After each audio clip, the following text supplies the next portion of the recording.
বন্যা ভাবতে ভাবতে আচমকা চেঁচালো, এ হতে পারে না। কি হতে পারে না? বন্যার অস্থিরতা বাড়ছে, শরীর ঘামতে শুরু করছে। অবিশ্বাস্য চোখে মেঘের দিকে তাকিয়ে প্রশ্ন করল, আমরা কোথায় যাচ্ছি? বন্যার ফ্যাকাশে চোখ মুখ দেখে মেঘ মৃদু স্বরে বলল, ভার্সিটিতে। কিন্তু তুই যে বললি প্রিয়জনের সাথে দেখা করতে যাবি। মেঘ দাঁত কেলিয়ে হেসে বলল, সামান্য একটা কথাতে তুই এত সিরিয়াস হয়ে গেলি? দেখ তোর শরীর কিভাবে ঘামছে। বন্যা জোরে নিঃশ্বাস ছেড়ে বলতে শুরু করলো, তোর কাছে বিষয়টা মজা বা ফাজলামো হতে পারে মেঘ, কিন্তু আমি তোর ব্যাপারে খুব সিরিয়াস। আমার সিরিয়াস হওয়ার কারণটা আশা করি তোর অজানা নয়। কি কারণ? একদিন তুই রাগ করে বাসা থেকে বেরিয়ে গিয়েছিলি। তোর ভাই ভেবেছিল তুই আমার সাথে বেরিয়েছিস। না হয় তুই কোথায় আছিস আমি জানি।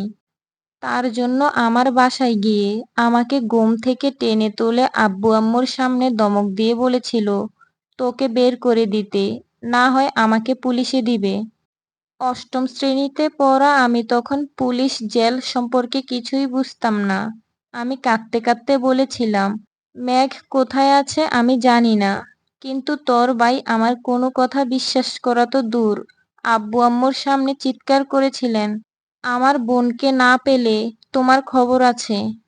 আমার জন্য নাকি তোর সাহস বেড়ে গেছে।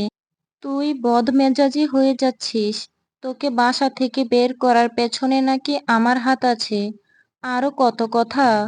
সেদিন আব্বু আম্মুর সামনে কান ধরে বলেছিলাম, তোর সঙ্গে আমি আর মিশবো না, তোদের বাসায়ও আসবো না।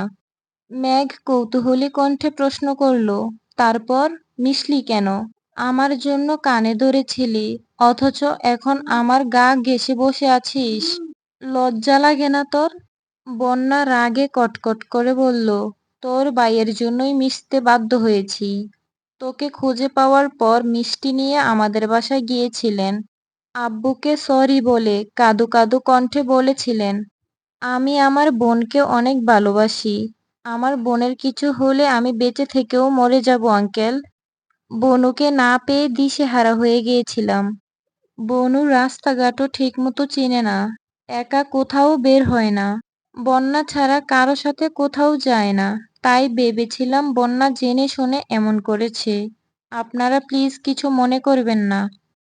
এমনভাবে বলেছিল যেন উনি নিষ্পাপ। ওনার কথা শুনে আমার আব্বুর মন নরম হয়ে গিয়েছিল। আব্বু ওনাকে পাশে বসিয়ে মিষ্টি খাইয়েছেন। আরো কত কি বলে সান্ত্বনা দিয়েছেন। তারপর বাসার সামনে এসে আমাকে বলেছিলেন, আগামীকাল আমাদের বাসায় বেড়াতে যেও। আমি রেগে বলেছিলাম, আজকের পর মেঘের সাথে মিশবো না আর আপনাদের বাসায়ও যাব না। বলেছি না সর্বনাশ করেছি। উনি চোখ রাঙিয়ে বলেছিলেন,